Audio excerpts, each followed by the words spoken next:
Hey guys, I'm here to talk about a red deck wins deck.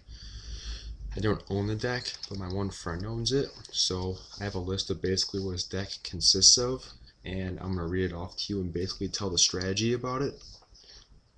Alright guys, to start off he has 14 mountains, 4 Arid Mesas, 4 Scalding Tarns, and 2 Tetering Peaks. Of course the pain lands or fetch lands are used to pump up a Plated Geopede, as well as fetch the land that you need instead of trying to draw it. He has 4 Planeswalkers, which is Koth the Hammer. It's a very good spell because it does untap your mountain to make it a creature, as well as it also doubles your mana. And finally, the last ability, which is amazing, it makes every mountain have a good spell effect, which you just tap it and you get 1 damage to creature or player. Going through the creatures, he's got 4 Goblin Guides. Goblin Guides are great for turn 1, great to reveal cards, and it's 2 damage early on.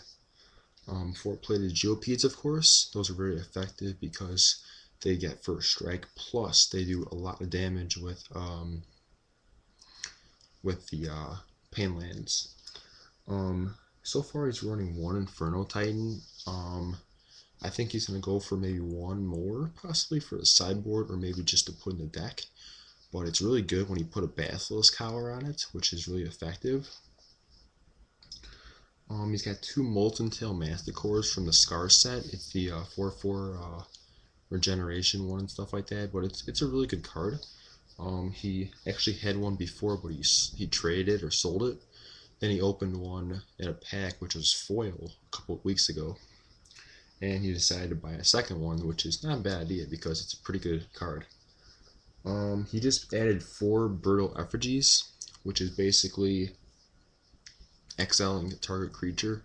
It's good for exiling like big creatures like Wurmcoil, any big creature pretty much, Titans, so it's a good card.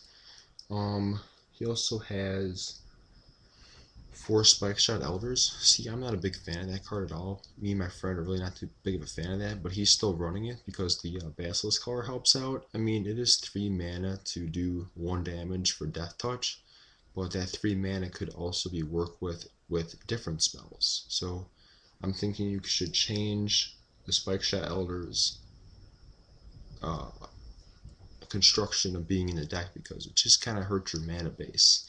Instead, you could use that 3 mana to maybe cast your Koth and, add extra mana too, to be the 4th one to bring them out, instead of doing 1 damage. I mean, it does kill creatures, but it's very kind of slow. If they have a lot of tokens out, you're screwed. That's why you should put another Inferno Titan in, divides the damage. But then again, it's 6 mana.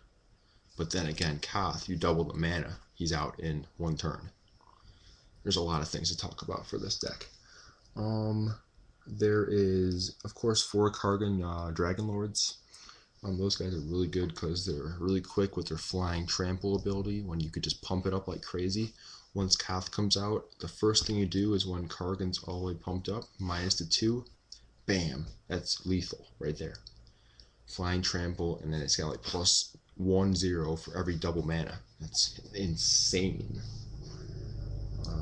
Very annoying card when I verse the deck. He's got 4 Searing Blazes, which is good for landfall because he has a lot of lands enter. Or it does 3 to target creature and then 3 to target player. 4 bolts, lightning bolts, to finish the game off or kill the creatures that are annoying. Yeah, make sure when you use bolts, make sure you use them for the most efficient manners, because not him, but I've seen people bolt a Memnite. I've seen them bolt Vector Asps. I've seen them bolt just like stupid cards that are ridiculous. And then later on, when that person has like 3 or less life, they don't have the bolt anymore and they can't win. I actually won a game because of that at our FNM, which was pretty funny. And finally, he's got 4 Burst Lightnings. Burst Lightnings are 2 for 1 or 4 for 5.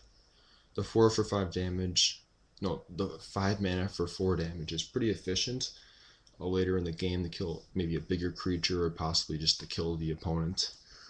And that's basically the deck. I'll write a list of the cards, and please, please, please let me know about if I should make any changes for this deck. What cards should I add? What cards should I sideboard? What is the best strategy for a red deck wins deck? If you guys please let me know, it would really help me out and my friend. So hopefully you guys watch this video carefully and can help out with the deck strategy and construction, because he's doing pretty well in tournaments so far, but with a little more pump of deck abilities and stuff and cards, I think you'll have a solid, really good deck. So thanks for watching, and please leave comments and make sure you can help out this deck. Bye.